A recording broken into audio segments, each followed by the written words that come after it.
carjacked this vehicle after his car had some sort of issue, and he abandoned it. Another red light right there, swerving around other cars, still westbound on Whittier. Whittier seems to be one of the streets he constantly has been taking. Another red light right there, so due, and then this car just barrels out of nowhere. Another tight squeeze right there, and you can see, look at that, threading the needle, unbelievable. Locking up those brakes again, wrong side of the road, joining traffic, whoop, just weaving through that major right there. The public's safety is at risk out here with this person running amok like you see in the vehicle.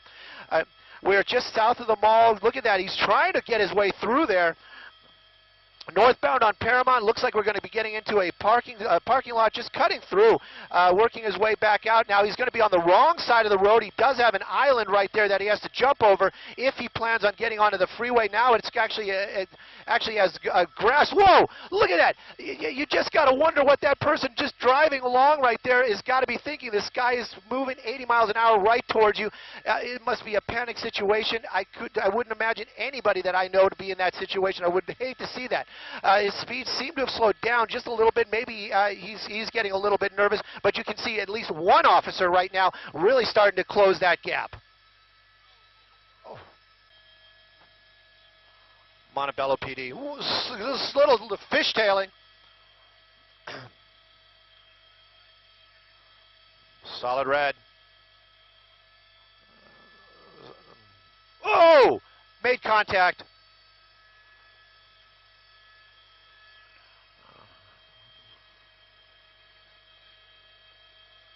Up on the curb. Yep. Yes.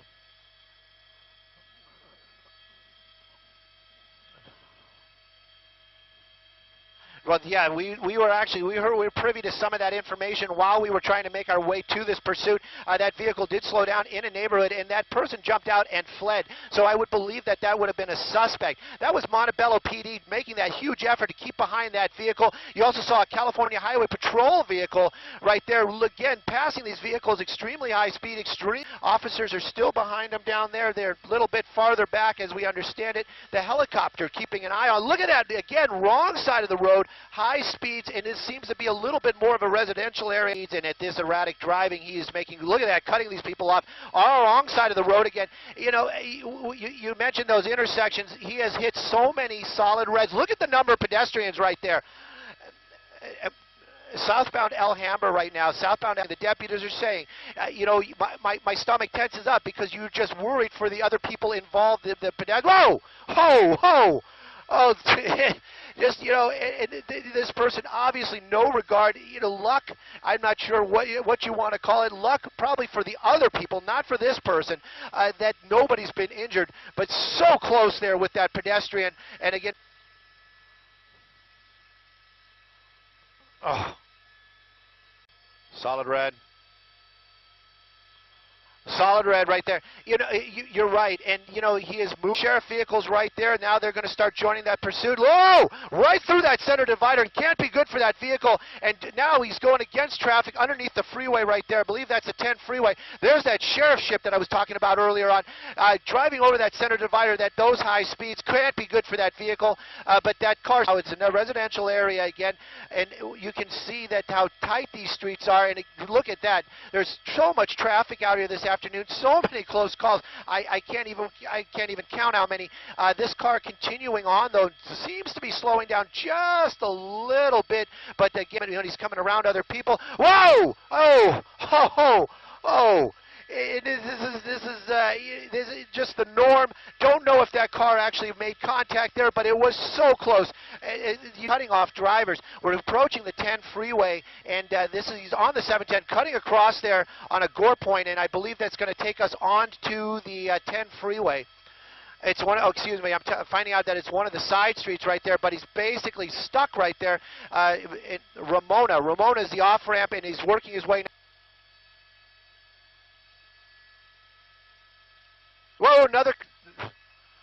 You know, we're coming up on Cesar Chavez right there. You can see one of the California Highway Patrol vehicles in waiting for this suspect, and that's one of the things that they really have been trying to do out here. They've been trying to notify other divisions, other units, and an interesting residential neighborhood as it has that center medium.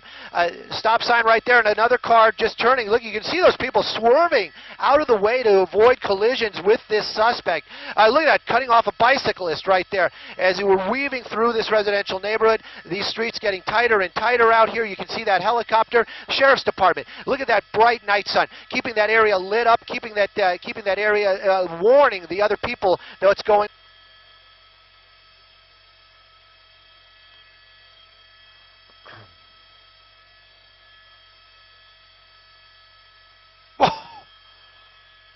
We are in Montebello now, so we've seen him go through East LA and Commerce and Pico. Now he enters Montebello, just missing a van right there. He's picking up speed. When he gets to these major streets, he really lays down the hammer, and he gets going so fast. There's no reaction time, just flying through intersections, and imagine expecting others to stop for him, JT.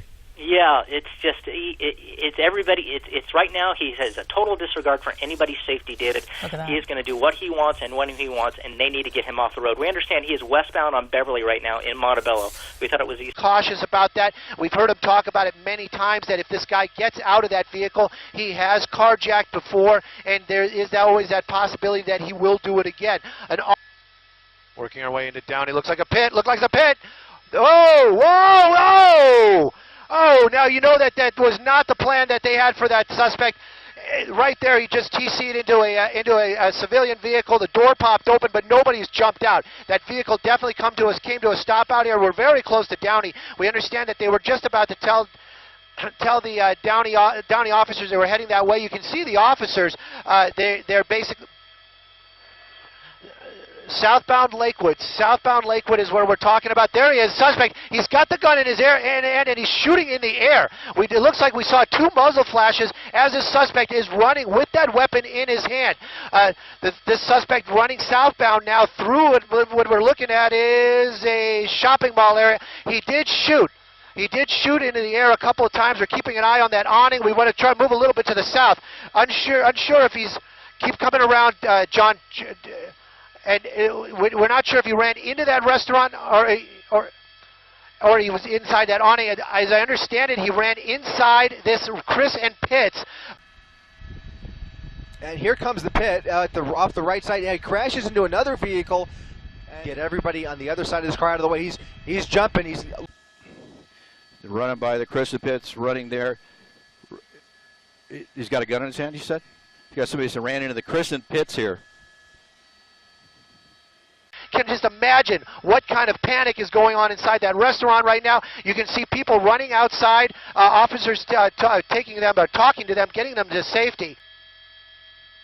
Well, you can see these very desperate people coming out. A small child, elderly woman inside that restaurant. Other patrons coming out, putting their hands up almost as quickly as they get outside the door. Officers from the California Highway Patrol working with some other wait staff that are coming out the door. Look at this. Look at this. Families. These are families inside that restaurant. It just makes you wonder what was going through these people's minds, especially like the gentleman. You're there. You're with your family. You are the patron of your family. You want to protect them. Man comes in with a weapon, obviously in a desperate situation.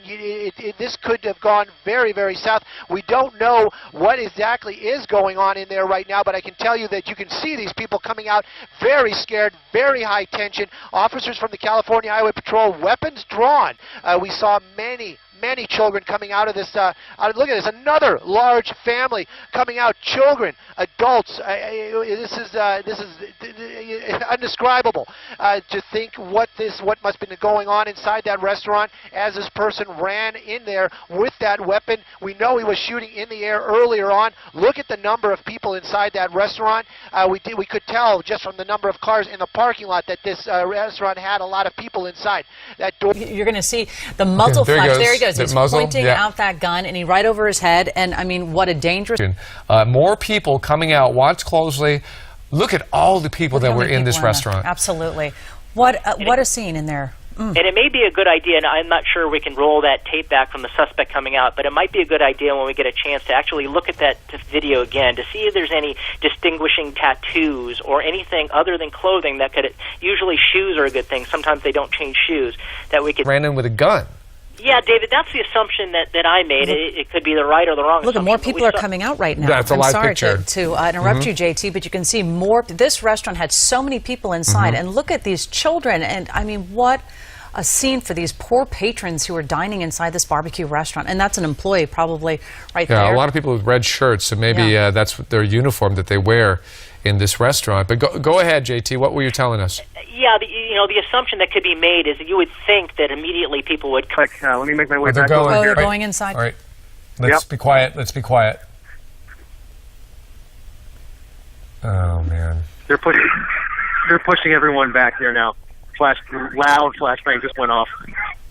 Set off a car alarm. Hold on, George. All we can do from here is just piece together the evidence that we are seeing. Clearly this is over. They are nonchalantly walking out of the building. They have the crime tape up, and we did see a paramedic run in there. We have not seen a suspect, as far as I can tell, walk out of that building.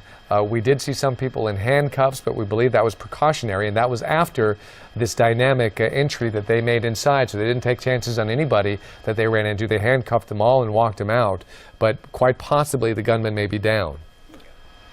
On the end of a standoff in Downey. The sheriff's pilot and observer radioed to Pico Rivera Sheriff Station deputies about the location of the stolen vehicle suspect.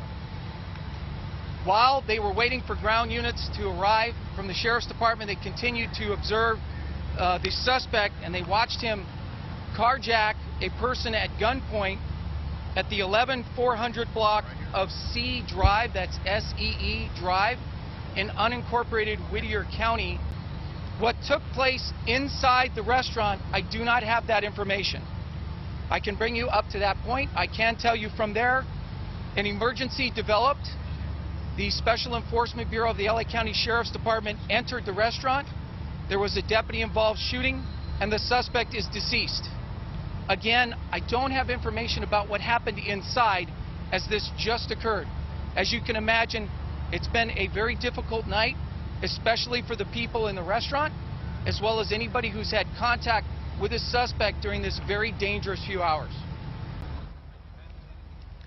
That's Captain Mike Parker talking about what has happened tonight in what can only be described as a crazy pursuit, even by Los Angeles standards. The latest word is that the suspect is now dead inside the restaurant, that a deputy-involved shooting did occur, but Captain Parker not able to confirm whose gunfire actually caused the suspect's death. Indeed, we will continue monitoring the situation. We'll have more news after this short break.